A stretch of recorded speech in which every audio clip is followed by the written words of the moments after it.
హనుమంతుడు అలా వేగంగా పైకి లేచేసరికి ఆయన పైన పూలవాన కురిసింది.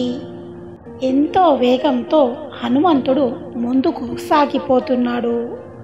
హనుమంతుడు ఒక్కొక్కసారి మేఘాలలోకి వెళ్ళిపోయి మళ్ళీ బయటికి వస్తూ అలా ముందుకు వెళుతున్నాడు.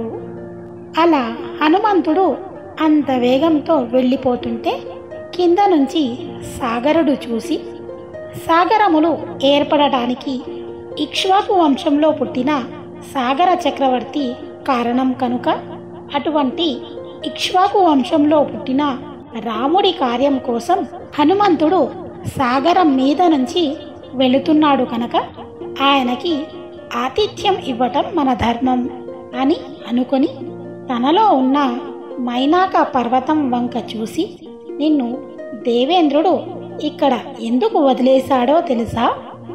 పాతాళ లోకంలో ఉన్న రాక్షసులు అప్పుడప్పుడు సముద్ర మార్గం నుండి భూమి మీదకి వచ్చేవారు. వాళ్ళు అలా రాకుండా ఉండటానికి పాతాళానికి ఉన్న పెద్ద రంధ్రానికి నువ్వు అడ్డంగా పడ్డావు. ఇక కింద వాళ్ళు పైకి రారు అని ఇంద్రుడు నిన్ను వదిలేశాడు. కానీ నీకు ఉన్న శక్తి వల్ల నువ్వు పైకి కిందకి పక్కలకి పెరగగలవు. అందుకని నువ్వు హనుమంతుడికి ఆతిథ్యం ఇవ్వడం కోసమని ఒకసారి పైకి లే, ఆయన నీ శిఖరాల మీద దిగుతాడు అన్నాడు. అప్పుడు మైనాక పర్వత శిఖరాలు సముద్రము నుండి పైకి వచ్చాయి. బయటికి వచ్చిన ఆ బంగారు శిఖరముల మీద సూర్యకాంతి పడగానే ఆకాశం అంతా ఎర్రటి రంగు చేత కప్పబడింది. ఆ శిఖరాలని చూసిన హనుమంతుడు, ఓహో, ఇప్పటి వరకు ఈ శిఖరాలు కనపడలేదు. ఇప్పుడే సముద్రం నుండి ఈ బంగారు శిఖరాలు పైకి వస్తున్నాయి. ఎవరో నా గమనాన్ని నిరోధించడానికి అడ్డు వస్తున్నారు అని అనుకొని తన వక్షస్థలంతో ఆ శిఖరాలని ఒక్కసారి కొట్టాడు. ఆ దెబ్బకి శిఖరాలు చూర్ణమయ్యి కింద పడిపోయాయి. అప్పుడు మైనాకుడు మనుష్య రూపాన్ని పొంది తన శిఖరముల మీదనే నిలబడి, అయ్యా, మామూలు వాడే అతిథిగా వస్తే విడిచిపెట్టము. మరి నువ్వు మాకు ప్రత్యేకమైన ఉపకారం చేసిన విశిష్టమైన అతిథివి. ఉపకారం చేసిన వాడికి ప్రత్యుపకారం చేయడం అనేది చేయవలసిన పని. ఇక్ష్వాకు వంశంలోని వారి వల్ల సముద్రము ఉపకారం పొందింది.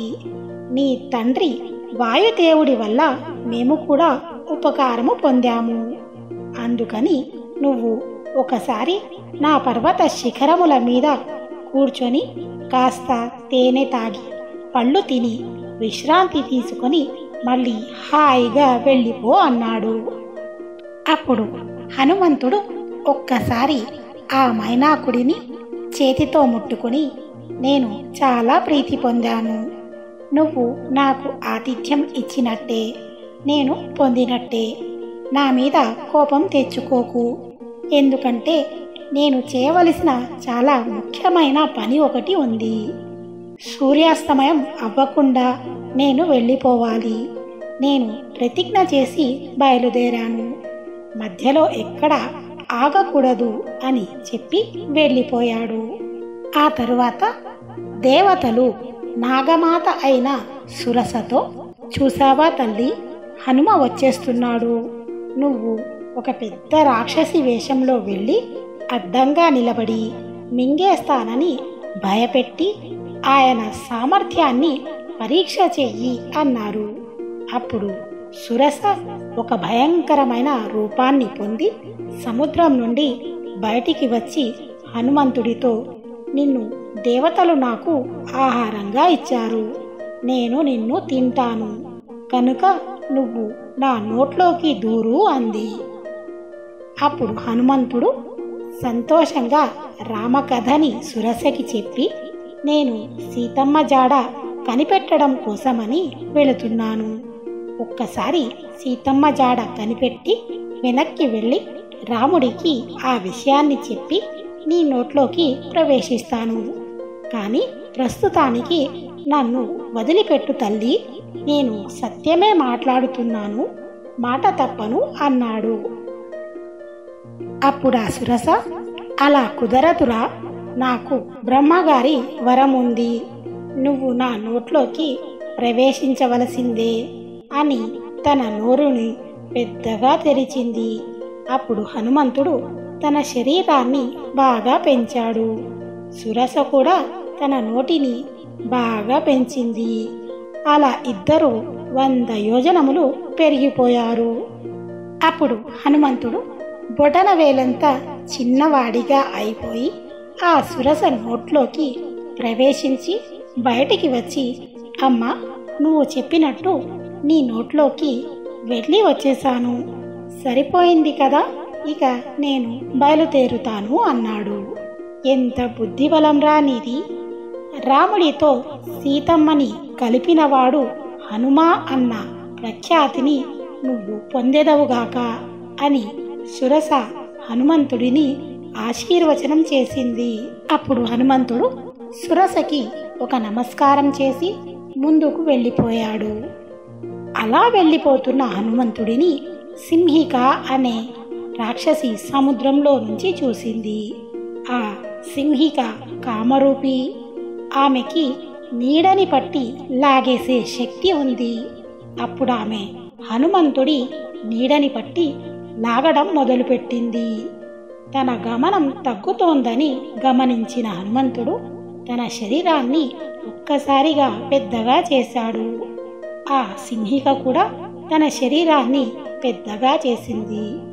మళ్ళీ హనుమంతుడు చిన్నవాడిగా తన శరీరాన్ని మార్చి ఆ సింహిక నోటి ద్వారా లోపలికి ప్రవేశించి ఆమె గుండెకాయని తెంపేసి బయటకి వచ్చేశాడు. గిలగిలా తన్నుకొని ఆ సింహిక మరణించింది. అలా ముందుకు వెళ్ళిన హనుమంతుడు లంకా పట్టణాన్ని చేరుకున్నాక తన శరీరాన్ని చిన్నదిగా చేసి లంబగిరి అనే పర్వతం మీద దిగాడు. ఆ లంబగిరి పర్వతం మీద దిగిన హనుమంతుడు సముద్రం వంక చూసి, రాముడి అనుగ్రహం ఉండాలి కానీ ఇలాంటి యోజనములు ఎన్ని అయినా దాటి వస్తాను అన్నాడు. ఆ పర్వతం మీద దిగిన హనుమంతుడు విశ్వకర్మ నిర్మితమైన లంకా పట్టణం యొక్క సౌందర్యాన్ని చూసి ఆశ్చర్యపోయాడు. ఈ లంకా పట్టణాన్ని సొంతం చేసుకోవటం ఆ దేవతల వల్ల కూడా కాదు కదా అనుకొని ఈ రూపంలో సీతమ్మని వెతకడం కష్టం కనుక పిల్లంత రూపంలో సీతమ్మను వెతుకుతాను అనుకున్నాడు. చీకటి పడ్డాక ఆయన పిల్లంత స్వరూపాన్ని పొంది లంక యొక్క రాజద్వారము దగ్గరికి వెళ్ళాడు.